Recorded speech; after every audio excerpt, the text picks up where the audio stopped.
Bonjour tout le monde, aujourd'hui je vous retrouve dans une nouvelle vidéo pour vous faire mes 5 séries du moment, mes 5 séries favorites. Ça fait déjà la 4e vidéo sur les 5 séries favorites, du coup ça veut dire qu'en tout j'en aurais présenté 20. Je ne suis pas du tout addict, la dernière date d'il y a 3 mois donc c'est vraiment très triste. Non, en dehors de ça, je me suis téléchargé Netflix, je vous l'avais dit lors de la dernière vidéo et du coup ça ne m'aide pas du tout à ne pas regarder de séries, j'en regarde vraiment tout le temps. Je suis toujours à soif de nouvelles séries et dès qu'elles sont sur Netflix ça m'arrange. Quand on a un logiciel comme Netflix qu'on paye, c'est mieux si les séries sont sur Netflix. Du coup je vous avoue que je lis pas mal sur des séries Netflix en ce moment. Sur les 5, il y en a 4, la production c'est Netflix, et une qui est sur Netflix dont la production n'est pas Netflix. Est-ce que tu comprends? Je précise, mais bon, je pense que c'est pas trop nécessaire. Il n'y aura pas de spoil dans cette vidéo, c'est pas mon but. Je vais tout simplement vous dire les synopsis des saisons pour que vous sachiez à peu près à quoi vous attendre. Donc c'est parti. La première série dont j'aimerais vous parler c'est Stranger Things. Donc c'est une série qui est produite par Netflix et en fait ça a été vraiment un coup de cœur. Donc en fait il n'y a que la première saison qui est sortie en 2016, donc très récemment. C'est des épisodes de près de 50 minutes et pour vous dire à quel point j'ai été atteinte par la série, j'ai commencé à regarder la série à 19h un vendredi soir, je devais sortir avec des potes, puis en fin de compte j'ai dit non en fait je vais pas sortir avec vous et j'ai fini la série à 4h du matin. Voilà à quel point ma vie est passionnante.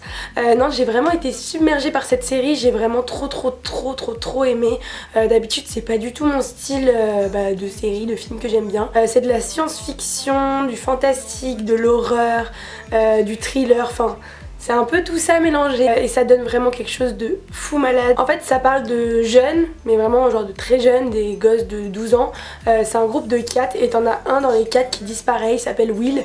Et du jour au lendemain on n'entend plus parler de lui, il est parti avec son petit vélo puis boum, plus rien. Disparu, on n'a pas retrouvé de corps ni rien. Du coup il y a ses potes qui décident d'enquêter sur sa disparition, qui vont dans les bois, qui commencent à se dire en fait que la police elle le trouvera pas et que c'est à eux de le faire.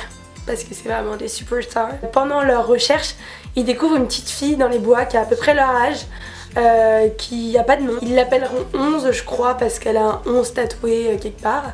Et cette petite fille a des super pouvoirs et du coup genre il se passe des trucs de malade, il y a plein de gens qui disparaissent dans la série, il y a trop de suspens, t'as toujours envie d'aller à l'épisode suivant. Enfin franchement c'est un truc de malade, j'ai adoré cette saison et ils ont confirmé la saison 2 pour l'année 2017. Donc merci Netflix, franchement gros coup de cœur. Si vous connaissez pas je vous conseille d'aller regarder cette série de malade. Deuxième série dont j'aimerais vous parler c'est Homeland. Cette série commence à être un peu vieille et la première saison est sortie en 2011. Aujourd'hui il y a 5 saisons et la 6e sort au mois de janvier si j'ai bien suivi tout ce qui se passe. Pour tout vous dire, moi je suis à la saison 3, je me suis arrêtée au milieu de la saison 3. Je regarde d'autres séries et je reprendrai Homeland. Je me suis regardé les 2 premières saisons aussi genre en 4 jours parce que c'est une série de dingue. Il y a 12 épisodes par saison, les épisodes durent à peu près 40 minutes. En fait il y a 2 soldats qui ont été pris en otage à Bagdad 8 ans auparavant et puis lors d'une mission de recherche, ils retrouvent un des 2 soldats américains qui n'a absolument, qui a beaucoup de séquelles, qui s'est fait torturer et tout.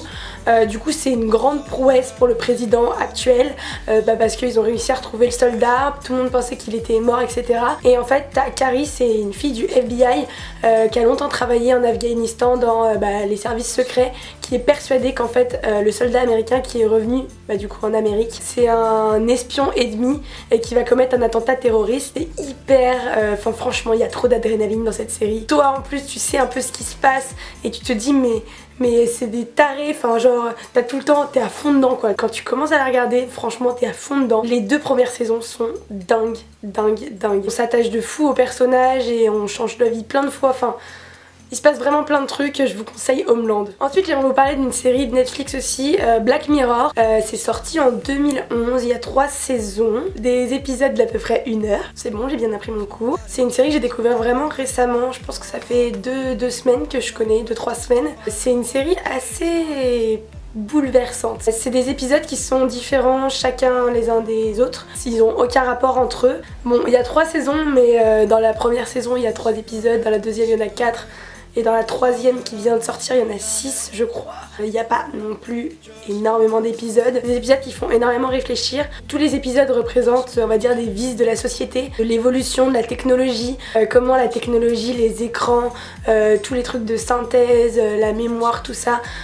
Comment si on était beaucoup plus poussé là-dessus, donc dans genre une cinquantaine d'années, comment les technologies qu'aujourd'hui on trouve vraiment trop cool pourraient être des vrais vices. Et puis même en fait en dehors de ça, c'est vraiment montrer à quel point la société elle est totalement influencée par tout ce qu'on voit. Et en fait les épisodes c'est vraiment pour montrer à quel point l'homme il est dépendant des écrans, des téléphones, de la technologie, et montrer à quel point on peut changer.